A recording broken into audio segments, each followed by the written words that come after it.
Sidney Poitier, a figure who we can learn a lot in terms of his personal development, his historical significance. He's exceptionally important for understanding Hollywood and how it thinks about race and how it treats the issue of race. He was such a fascinating vehicle through which to understand how Americans thought about race. He becomes a director, producer. He makes films that employ black people on both sides of the camera. And he's an advocate for these sort of larger human values. As the circumstances changed, was always guided by that core set of values. And I think that's a good lesson for anybody, right? Those are things that we can all do. I remember one time asking him a question about some sort of chance moment in his early life that he written about in his early life, and he said, yes, there are key moments in your life when you could go one way or you go another, and making the right decision and living by your values is really the key there. It was more that I got great insight into who he was as a person. So I wouldn't say that it shaped any one paragraph or story in any particular way, but more it shaped sort of how I thought about him overall.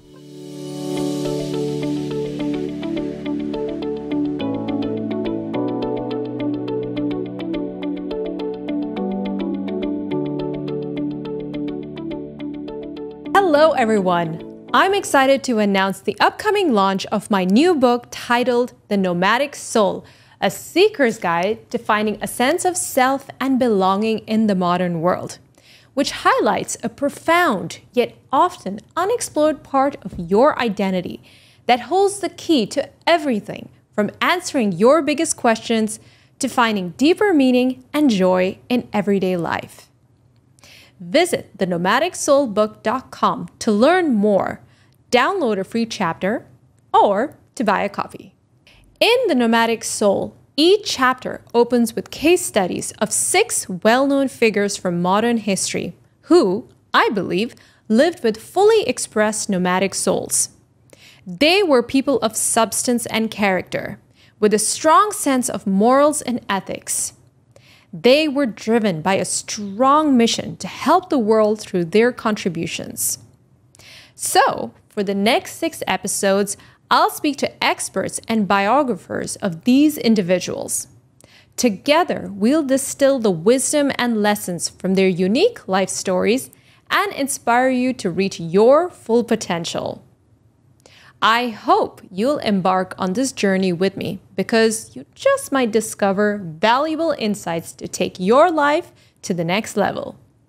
Hello, everyone. Welcome to the Dreamcatcher podcast, a place where your dreams can find a voice. I'm your host, Celine Chenoy. Thank you to all of you who return every week to tune in to become a better version of yourself. Make sure you hit subscribe if you haven't already, and rate our show if you enjoy this episode. We're all on a quest to discover ourselves, internalizing what we witness through experimenting, learning, and reflecting as we go along. To find real freedom, we must enter our interior world's gates. One person who mastered the ability to self-reflect and operate from a place of authenticity is Sidney Poitier, the legendary Bahamian American actor, director, and producer broke the color barrier in the U.S. motion picture industry by becoming the first African American to win an Academy Award for Best Actor in 1964 for Lilies of the Field. He came to defy the odds against him thanks not only to his extraordinary acting talent, but also to his ability to successfully cultivate an inner world that sustained him during the trials and tribulations he faced during his long career in Hollywood. To discuss the life of this pioneer in entertainment and the wisdom we can glean from his life when it comes to cultivating a rich interiority that can serve us, I invited Aram Goudsouzian. Aram is the Bizet Family Professor of History at the University of Memphis, where he teaches courses on the Civil Rights Movement, the modern United States, and the history of American sports, as well as survey courses on African American history. He has written several books in his area of expertise, including a biography of Sidney Poitier. Hi, Aram. How are you doing today? Hi, I'm doing great. Thanks for having me, Celine. So I'm so glad to have you on the show. And I know that we're here to discuss the life of Sidney Poitier and what we can glean from his life, which you have written about extensively. You also wrote a book about him, about all of his achievements and basically how his life went. But you've also written several other books about famous personalities and events in African American history. So I'm curious to know, Aram, what drew you to this subject matter and this particular era in history? Most of my writing over the course of my life has been about this era in American history, particularly revolving around the 1960s. The 1960s in the United States are a fascinating historical era because it really kind of defines the America that we become in the age that I grew up in the 80s and 90s and into the 21st century. The 60s is full of defining conflicts and debates and narratives that define America, particularly in terms of race. This is the era of the civil rights movement when African Americans are demonstrating, and more largely, there's a larger public conversation in terms of how Americans think about race that's pushed by Black protest. And that shapes all different aspects of American life. I've written about sports through the figure of Bill Russell, the Boston Celtics star who was an advocate for civil rights and for Black equality.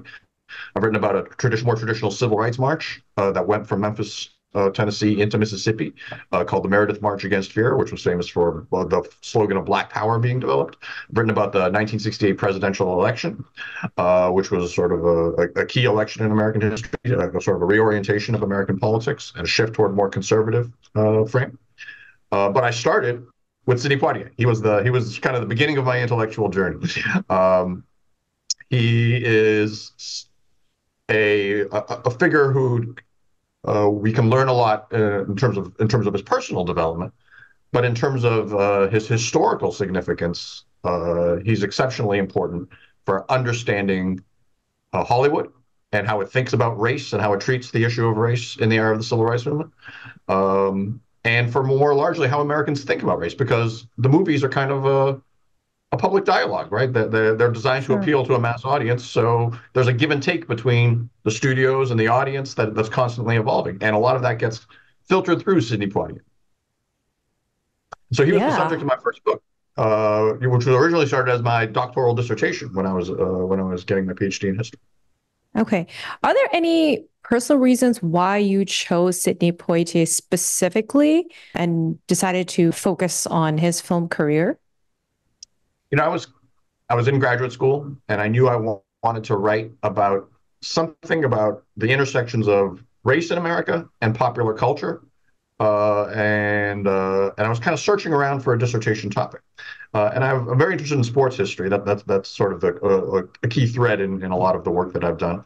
But I was kind of sort of branching around, thinking, just sort of searching for topics, and I knew that Sidney Poitier was the Black leading man of the 1950s and 1960s. He was really the only Black man who was consistently working in leading roles in Hollywood in that era. But I didn't know much about him. I wasn't someone who you would call a film buff, and I didn't know much about Sidney Poitier. He wasn't a star when I was growing up in the 1980s. I remember he had a few comeback films and my dad said, I remember seeing an ad for a film with my dad, and he said, "Oh, Sidney Poitier, he was a great actor." And that's the first time I'd ever heard of him. But I just knew sort of the basic outlines of his story. But I picked up his autobiography and a book called The Cinema of Sidney Poitier that was sort of an account of him, that was sort of a short but informative account of his career. Mm-hmm. And I just started talking to my dissertation advisor. We were at lunch one day, and I was talking about, this would make a great book. But I wasn't thinking of it as my own. And he said, "Well, why don't you do that for your dissertation?" And it just kind of clicked in that moment. That he was such a fascinating vehicle through which to understand how Americans thought about race in this transformative era. Yeah. And I mean, my first exposure to Sidney Poitier was his book, The Measure of a Man, A Measure of a Man. And as I read it, I noticed that he was so much more than just this pivotal American figure. He had so many layers to his personality, which I found absolutely fascinating. What did you think about who he was as a person as you kind of got to know him better through your writing and your research? I'm glad that you mentioned The Measure of a Man. That was his second memoir. He'd written a book that was published in 1980 called This Life. That was a much more traditional memoir, like, kind of told you the story of his life and went along with his big narrative in a traditional memoir style. While I was writing my own book, that's when Measure of a Man was published. And it ended up being a very valuable source for me because it was, the subtitle is a spiritual memoir, right? That it is about, that is kind of it was about how he why he had the values that he had. I guess is the best way to put it. That was sort of a description of his value system and where it came from. And that phrase, the measure of a man, really comes from his father, right? His father had always said, the measure of a man is how he provides for his family. That was kind of Poitier's kind of core North Star, right? It was his core value throughout his life. And that was sort of a key element for helping to understand kind of what made him tick. There's a moment when toward the end of his life, he wins the Kennedy Center Awards, the great honor given by in Washington D.C. And they do a big tribute to you, and he's in the balcony, and people are cheering for him, right? And it's like this moment of great recognition, and you can see him mouth. You can't hear him say it, but you can. Mother, my father, right? It was sort of like about the journey that he had, because of course he grew up very poor in the Bahamas on an island called Cat Island, and he ended up, in this incredible position as an ambassador of goodwill in many ways. There's another story that I tell at the beginning of my own book that's in his first memoir, where it's when he's born, and he is born prematurely, and it looks like he's going to die. And his mother goes to a soothsayer, to a fortune teller, and the fortune teller says, "No, he'll live, he'll be strong. One day he will walk with kings." And toward the very end of his life, the Bahamas appointed Poitier as the ambassador to Japan, where he had a personal relationship with Emperor Hirohito. So he was literally walking with kings in that sense, right? But I also love that phrase because it also spoke to his journey within the civil rights movement, right? He walked with Martin Luther King, right? And in any ways, he was the Martin Luther King of the movies, in the sense that they projected a similar value system, a similar message to America. And Poitier kind of became a stand-in for how many people thought about race and how thought about the civil rights movement in that sort of shift in public opinion over the course of the 60s. Thank you for sharing that story about his mom visiting a psychic. I mean, that's pretty spot on, right? I mean, he actually did rub shoulders with all these famous figures in history, the emperor, as you just mentioned, and Martin Luther King Jr. You mentioned him giving credit to his mother and father, and he does mention in A Measure of a Man what a pivotal impact they had on shaping his personality and his value system. He vividly describes growing up in Cat Island and how it was, living in that quiet environment, how it really impacted him being away from all the distractions and noise that we have in the modern world today. Tell us more about his upbringing in the Bahamas and how it shaped his internal world. Yeah, for the first 9 years of his life, he lived on Cat Island in the Bahamas, which was a very rural island. It was sparsely populated at the time, and it was very much a rural existence. He fished and he roamed the island and he swam and his father was a tomato farmer, so he helped his father plant his crops and harvest his crops. And he would later, from the perspective of sort of living through modern America, would say that these were very formative period in his life because it kind of gave him time and space, right? He was removed from kind of the hustle and bustle of modern life. Like, it gave you a chance to kind of observe, to explore. As an actor, right, you're sort of working out the boundaries of your body and how to move in space, right? And Cat Island gave him kind of that freedom to do so. He would refer to Cat Island, I think, in somewhat romantic terms, right? He would remember it in a very idyllic way. In fact, in Measure of a Man, the chapter on his upbringing, he calls it the idol, right? That it was this perfect place. The reality of it was much more complicated, right? It was a very poor place, one that couldn't sustain a significant population. In fact, the Poitiers themselves moved to the capital of Nassau when he's 9 years old because they can no longer make enough money tomato farming to sustain an existence. And it was sort of like, colonial outpost, almost at that time. So they moved to Nassau in his as he's sort of entering into his teenage years, and there he really undergoes sort of he's sort of jarred by modern life. It's the first time he sees electricity, and he eats ice cream for the first time, and it shocks him, right? It's a sort of a jarring urban existence in a lot of ways, but he also gets mixed up in he has friends who end up in reformatories just by the grace of God. In a few stories, he could have ended up in trouble in the same way as his friends. His parents are sort of anguished that he's sort of drifting toward a life that isn't going to be positive in a lot of ways, and so they sent him to live in Florida with one of his older brothers. He was from a large family. And so this is kind of the beginning of his American journey. What strikes me about, the situation that he grew up in is that we can't simulate the same kind of environment today for kids. Mm-hmm. And that's quite unfortunate because I feel like that was really key in, giving him the space and the time to really develop himself as a person and really explore who he is. And I don't think it's possible to replicate that in today's world. I think that's a very interesting insight, and I think that's right in the sense that he kind of lived by a different pace, and that shaped who he was for the rest of his life. There's in a lot of ways he sort of always struggled to adjust to sort of modern time. He was the kind of person who would make a dinner appointment with three different people on the same day, and would sort of mm-hmm. And if you were talking to him, he would just be engrossed in that one-on-one interaction. Yes, his friends tell stories where he's just sort of he'll be late for something, but then he'll spend 4 hours with you talking it through. In my limited interactions with Poitier, when I was writing the book, I never met him personally, but I talked to him on the phone. I think I had 4 phone interviews. Oh, did you?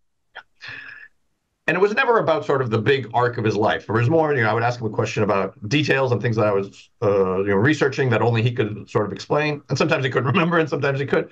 But I'll tell you, every time when I got on the phone with him, he's like, "Oh, I'm busy." He didn't know who I was. I was just a kid, graduate student, in my 20s, and trying to interview him. But once I got him talking, he would just go. 45 minutes, an hour, and it would go from sort of concrete conversation about his life into really about his values and about how he thought about things. And he was constantly he could slow down in that way, right? He could slow down and tell a story in a way that maybe it's harder for me or you growing up in a different time. Right? And what did you learn from your conversations about him? Was there anything that really stood out to you that you were surprised by? I learned little tidbits as a biographer that were important, but much more mm-hmm. important in terms of those phone conversations were getting a sense of him as a person. Right? Yes.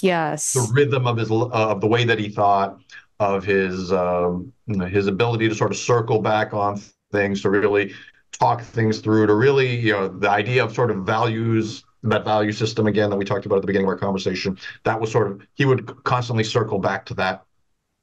I remember one time asking him a question about some sort of chance moment in his early life that he'd written about in his early biography, and he said, yes, those were the kinds of sort of key turning points that he was in that reflective stage in his life, right? He was in his 70s by then, where he could sort of look back and say, like, there are key moments in your life when you could go one way or you go another, and making the right decision and living by your values is really the key there, right?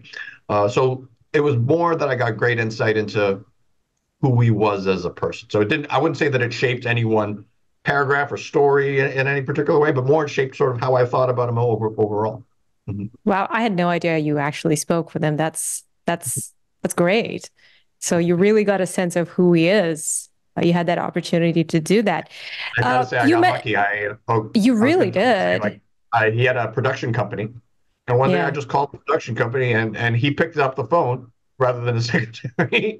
And that was my sort of entree into it. Whenever I would get after that, if I got the secretary, they'd be like, oh, he's not in or he's busy or Yeah, whatever. you got I past kept the calling until gatekeepers. he got to know me. Yeah.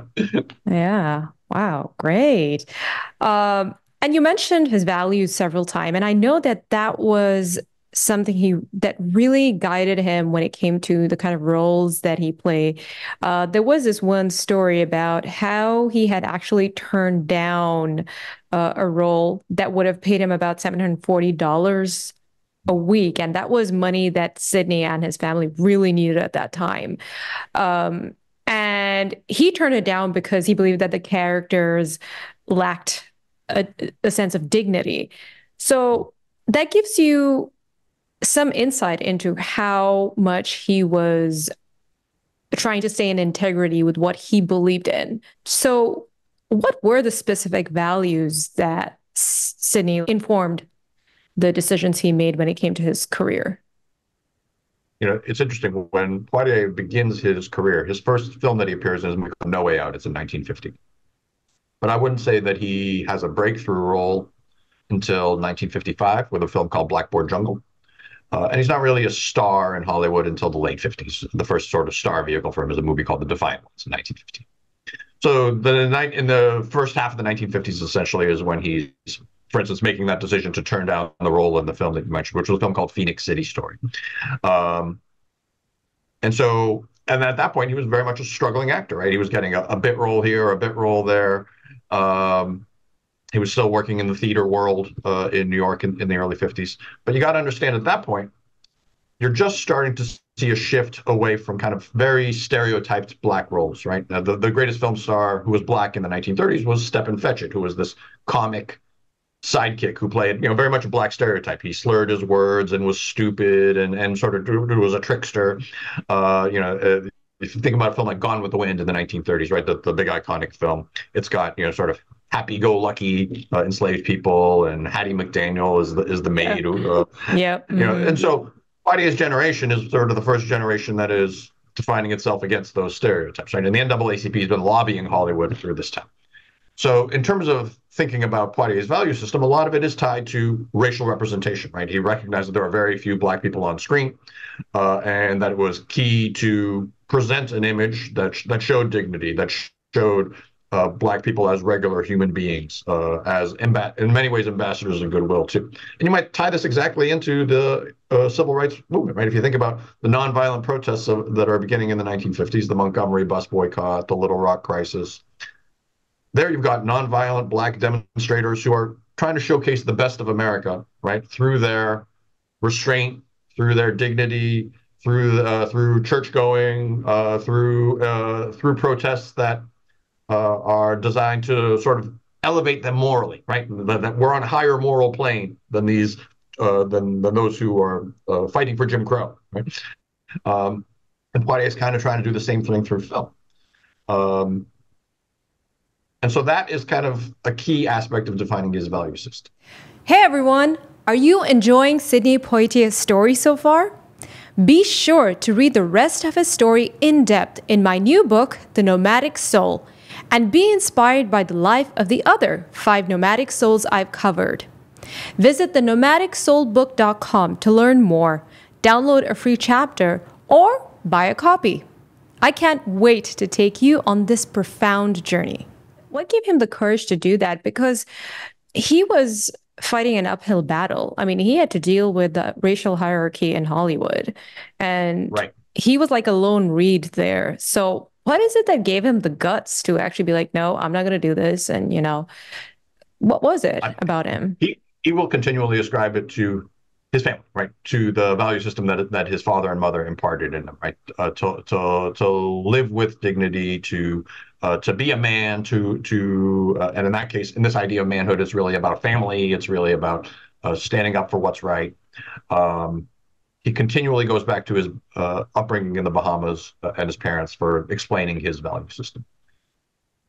Now, I would say that, so when he comes into Hollywood in the 50s, it's about racial representation, but it's not just about race either, right? It's also important that he say that I am playing characters who can affirm basic human values, right? That there's a universal aspect to what Poitier is trying to convey as well. This creates sort of the power of Poitier's career, right? It launches him into Hollywood stardom. It also creates all the complications in his career in the 1960s, because in the 1960s, as the civil rights movement kind of takes off, by the early 1960s, he becomes kind of the leading man in Hollywood who's black. There's one Hollywood producer who says, "We don't make race films; we make Sidney Poitier films." In other words, the only character through which we explore race is Sidney Poitier, right? And that was probably a lot of pressure. Like he probably felt that. Burden. Yeah. It's an enormous burden. To bear that burden of representing like millions of people on screen. Which is a big reason why Poitier would not play sometimes roles where he was the villain, or roles that were a little more sort of complicated in that sense, because if he was the only black man who represented black people around the world in Hollywood, then he was going to play roles that he thought of as essentially good people, right? Once there could be more representation in Hollywood, then the roles could diversify. But he was committed to playing these kinds of essentially good characters that fostered goodwill among white audiences, right? A classic example of this is the film that won him the Oscar, Lilies of the Field, which was a very low budget film made in 1963, in which he played this traveling handyman who shows up at this in the desert at this nunnery, right, where 5 nuns convince him to build a church for them, and he does it kind of out of the goodness of his heart. And it's a sweet little film, but it captures a mood in America in the early 1960s, in the era of the March on Washington, in the era when Martin Luther King is leading these nonviolent campaigns in Birmingham, Alabama. And it kind of this sort of swelling liberal goodwill, Poitier becomes an emblem of that. Now, the flip side of that is that he starts to face a backlash, right? In the especially by the late 1960s, the Black Power movement is taking off. You've got a younger generation of Americans, both black and white, who are kind of frustrated with this. Why do black people have to be perfect? Why can't they just be human, right? And so Poitier's character almost becomes like a punching bag for that, right? He's too perfect. He is a white liberal fantasy of what black people should be. And that gets complicated for him, right? At the same time that he is exceptionally popular, he's making films like Guess Who's Coming to Dinner, To Sir with Love, In the Heat of the Night. Some of his highest grossing films come in 1967, early 1968, kind of as the Black Power movement is bubbling, right? There's a lot of Americans who are reassured by seeing Sidney Poitier on screen. I know that we've got black people rioting in the streets, and we've got Black Power advocates who are saying kill Whitey and all that, but we've got Sidney Poitier. He makes us feel good that black and white people can still get along, and that black people are still essentially good people, right? But he's also facing a huge backlash at the time. So if you think about like the blaxploitation films that pop up at the end of the 1960s and in the early 70s, films like Shaft and Superfly, those characters, those icons are almost like exactly what Sidney Poitier is not, right? They're violent, they're sexual, they live in these urban milieux, they cross lines between crime and the legitimate world, right? So it was like the dark side. The dark side. Yeah.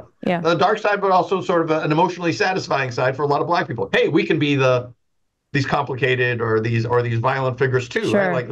And they're sort of sticking it to the man, and that's satisfying in a very different way than the Sidney Poitier character.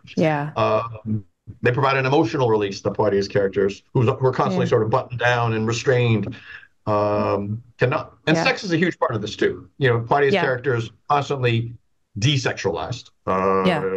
Their romances are written out of his scripts in a way that doesn't happen to any other Hollywood star. And so there's just sort of maybe like gestures toward romance in Poitier films through the 1960s, but not really in the same way as any other Hollywood leading man at the time. Yeah. I think this dilemma of, which roles one needs to play to, that would best represent their people, I think it was shared by all Black actors in that era. I'm currently listening to Cicely Tyson's book, and she also speaks to the same problem. Like she was really trying to avoid roles that kind of degraded Black women and kind of sexualize them. So yeah, I can see the similarities in terms of like the dilemma that they faced. I'm glad that you brought up black women because in a lot of ways they're facing a similar but different dilemma at the same time, right? The black women on screen in the Poitier era and through the 1960s tend to be kind of like the prim housewife. Like Ruby Dee would play in I think 5 different films was played Poitier's wife, and she played sort of this sort of character who was just there and loyal and supporting, right? And the flip side of that was kind of like the Jezebel style character, right? This highly sexualized black woman, especially with the blaxploitation films comes out. But then Cicely Tyson is someone who, by the mid 1970s, is able to play all sorts of sort of really great, complicated roles because now you've got more black people behind the camera, writing scripts, things that in Poitier's era, he's often the only black person on the scene, on the set. Oh, so he was before? Cicely Tyson's career really takes off in the post Poitier era in the mid 1970s. Oh, okay, okay, yeah. Thanks for clarifying that. Other films, yeah. But she's also she's starting her career in the 60s as well. Diane Carroll, who had a personal relationship with Poitier. They had an on again, off again affair for years and years. But she almost became like television's Sidney Poitier for black women. She was in this a sitcom that lasted for a few years called Diane, in which she played kind of like a female version of the Poitier character, like a very perfect style character. Yeah. But the burden grew so heavy for her that she stopped doing it after a few years. Like it was, she's getting it from both sides, right? That she was on screen from racists, and on the other side, you're playing these too perfect of a black woman who doesn't really represent black humanity from the left, right? So the sort of, like Poitier, she's kind of buffeted by these forces that make life very difficult by the end of the 60s. How did he navigate the racial tensions earlier in his career? Because he does talk about one particular interaction that he had with a kid in Nassau named Carl. And he talked about how Carl had a matter-of-fact kind of assertion of the social status quo based on the color of one's skin. So how did he deal with these conversations about that really kind of could have made him feel really judged because of the color of his skin? In some ways, I think that circles back to where we started our conversation on Cat Island in terms of his value system, in terms of his parents sort of instilling in him kind of this idea of personal dignity. Another factor to consider is that growing up in the Bahamas, on Cat Island, there was one white person who was the minister of the church on the entire island. Even in Nassau, where maybe 10% of the population is white and sort of the colonial order at that time and sort of the elites, but most of the population is black, right? Which means that you have black policemen and black professionals and a world that was not the same as race in America, right? So he still lived in a primarily black world. So he didn't have to sort of absorb the same kind of sort of psychological burden that a lot of African American people faced in that same era. So he could bring some of that as well into his understanding of race in America. When he moved to Florida and he faced Jim Crow, he kind of didn't know what to do with it, right? He couldn't live with it, right? He couldn't live with segregation and American patterns of race, and that's what drove him to ultimately migrate to New York. Yeah, he called that the time of ashes, which is referencing the African tribal ritual where young boys must cover their face with ashes before initiation into manhood. So was facing all these, the reality of America, was that part of connected to the challenges that he faced when he moved there? For sure, both in terms of his experience with harassing police officers and Jim Crow signs and all the issues that he faced in Florida. But then even in New York, right, he goes to Harlem and he soon after he arrives, he's working. He has nothing. He sleeps in a pay toilet sometimes, or he sleeps on the roof of a building as he's trying to sort of get odd jobs. He works mostly as a dishwasher in restaurants. He's in Harlem in the World War II years, and that's in 1943. There's a riot in Harlem, right? There's a conflict between a white police officer and a black soldier. and a rumor develops that the policeman shot the soldier in the back, and at least rioting on the streets of Harlem. And Poitier, comes out of his job, off the subway, and the riot's going on, and he loots his store himself. He's poor, he's black, he's a young male. He's sort of kind of fits the profile of someone who's sort of disenchanted with the barriers in society, right? He's facing those barriers of American race in the city, and that many people are facing at that time.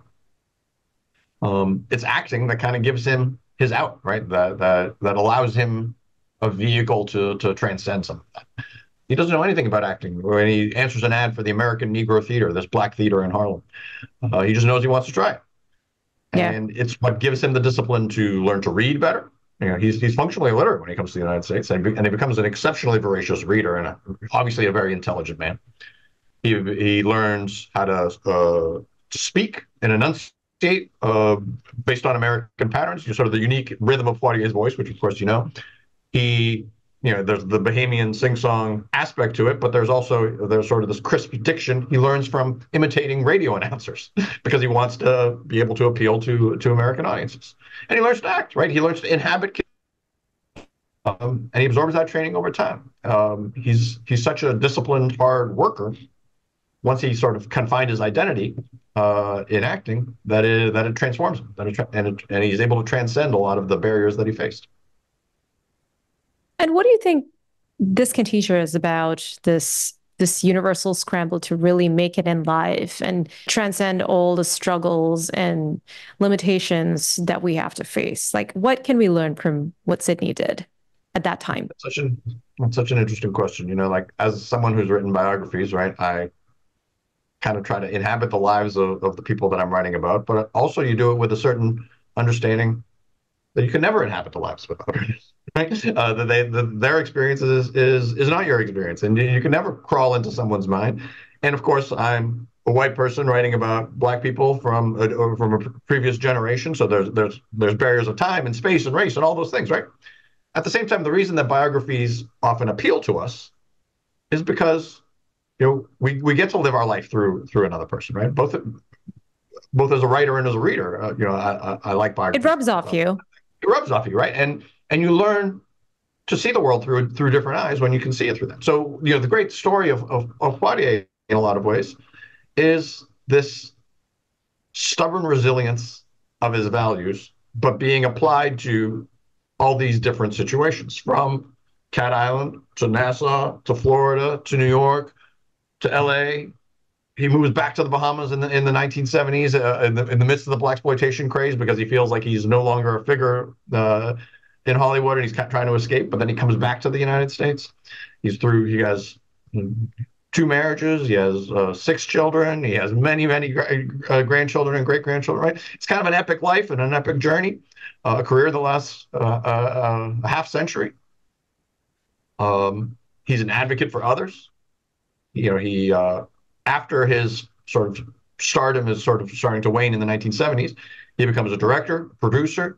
He makes films that employ black people on both sides of the camera.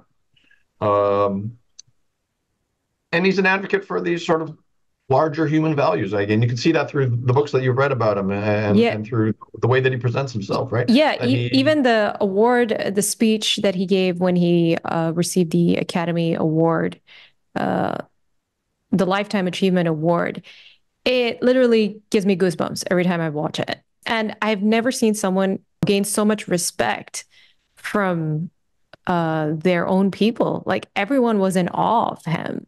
Like, they were looking at him with this sense of reverence. Mm-hmm. And I honestly have not seen anybody receive that kind of response.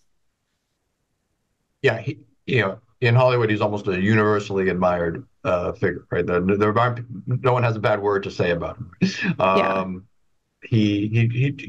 He treats people the way that you would want to be treated, I guess is a nice way to put it. And I got that even in my brief interactions with him, right? Yeah. I mean, he has his flaws. I'm not trying to put him on a pedestal, of course. Like, he's a human being, but he was also keenly aware of that. He himself addressed the fact that, hey, I'm not perfect and I've made a lot of mistakes, and so. Right.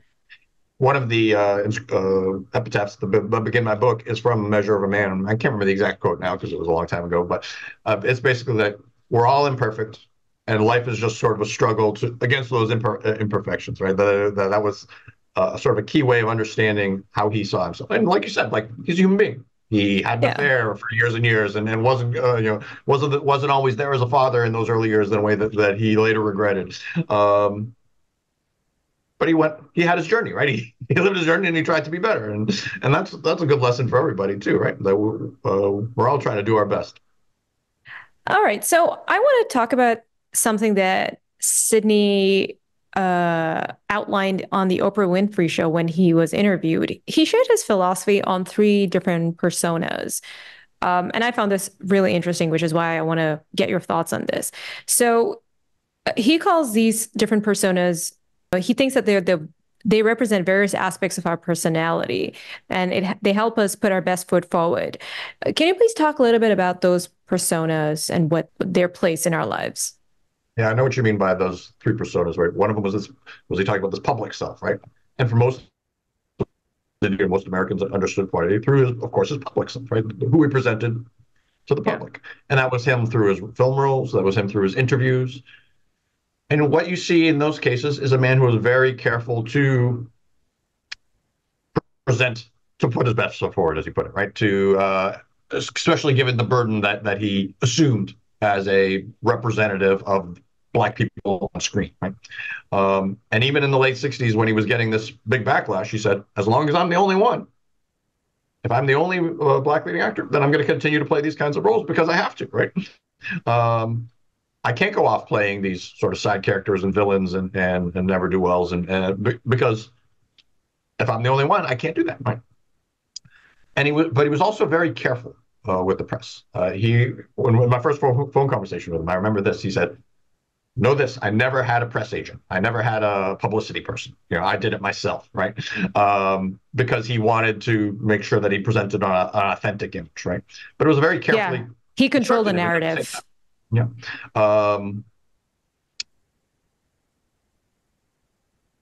The private self, right? A second one of these selves is sort of who's underneath that, and that had both his family life, his romantic life, which included that complicated, tumultuous affair with Diane Carroll, and he does not come across well in Diane Carroll's memoir. Just to give you a sense of that, right? He could be chauvinistic and manipulative, in her words.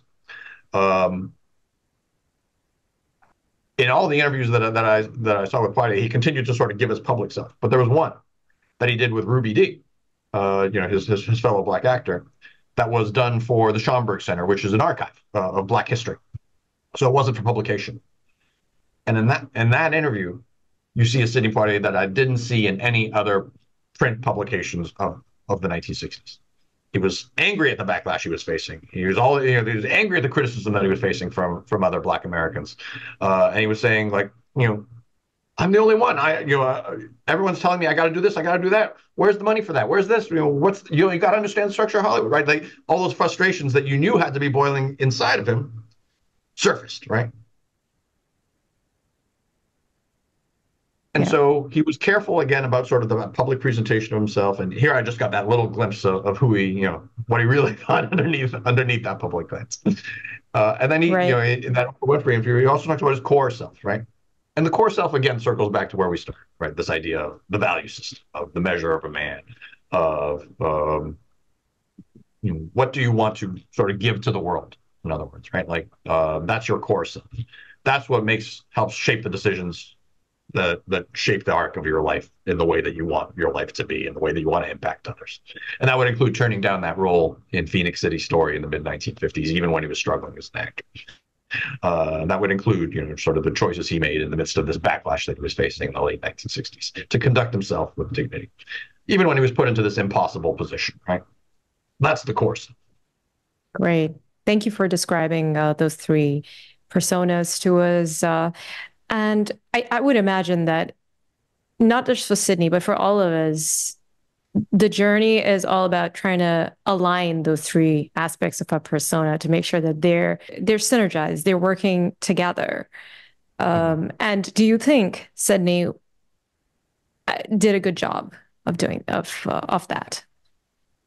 I can't imagine handling it with more grace than Poitier handled it. Right? He was put into this by the late '60s, which I really see as kind of like at the climax of his career. Right? Sort of the heart of the biography for me was about this dilemma that he faced in the late '60s, as he was still sort of this emblem of liberal goodwill, but also facing a backlash from an emerging radicals. Left, yeah. Even as he's facing the same racism from conservatives that he's faced throughout his career. So he's buffeted by all these forces. It's an impossible position to be put in, right? Yeah. And I can't imagine anyone handling it better than he did. And we know from those little glimpses of the ways that it burned him inside, right? But I'll say this at the same time, like in the last annual meeting of the Southern Christian Leadership Conference, which was Martin Luther King's organization before he died. This was in late 1967. The man who they honored was Sidney Poitier. Right? And Poitier gave a speech about essentially his values and how he, really tried to align himself with the values of Martin Luther King. When Martin Luther King introduced his soul brother, right? So I really do think of Poitier as this complicated human, right, who undergoes this incredible journey. And I try not, as a biographer, as a historian in general, I don't like to romanticize people and put them on a pedestal. But at the same time, it's impossible not to admire the way that he negotiated through this very tumultuous era in American life and his own career. I agree. One last question. So for those who are not familiar with Sidney Poitier, and particularly the younger people, what do you want them to take away from his life, which you think would benefit them? I would say, if you're a young person who's not that familiar with Poitier, to go back and check out some of the films, for one thing, and you'll see a power there, right? You'll see what makes him sort of swallow up the screen, and just sort of says the natural charisma as a leading man. And you can go back to a film like Blackboard Jungle in 1955, which was where he played sort of this young tough guy who's really cool, but who ends up siding with a white teacher in this dispute. Or you can look at a film like The Defiant Ones, where he's handcuffed to Tony Curtis. They're both escaped prisoners, but they end up, and they hate each other at first, but they end up becoming friends. And you can look at a film like, we mentioned Lilies of the Field, or even Guess Who's Coming to Dinner, which is probably his most famous film at the end of the '60s.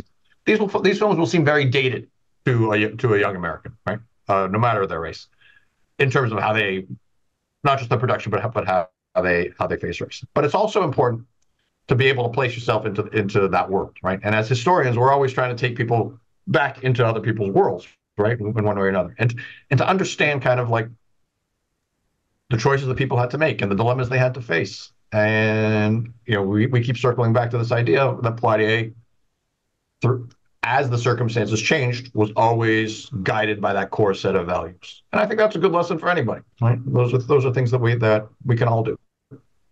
Absolutely.